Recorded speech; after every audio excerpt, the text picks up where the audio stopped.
ఇంద్రలోక భవనాన్ని ఈడ్చుకొచ్చి గదిలో మార్చి మళ్ళీ కట్టారో ఏమో మాయజాలము తెలుసు మంత్రగారడి తెలుసు రెంటి కన్న ఇది ఇంకోటేమో నీలాకాశం నేలాకొస్తే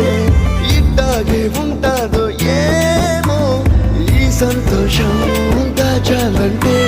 హృదయాలు ఓ వంద కావాలేమో ఇంతందంగా ఉంటుందా ఈ లోకం ఇన్నాళ్ళు ఈ మనసుకి తెలియాలేదే పాపం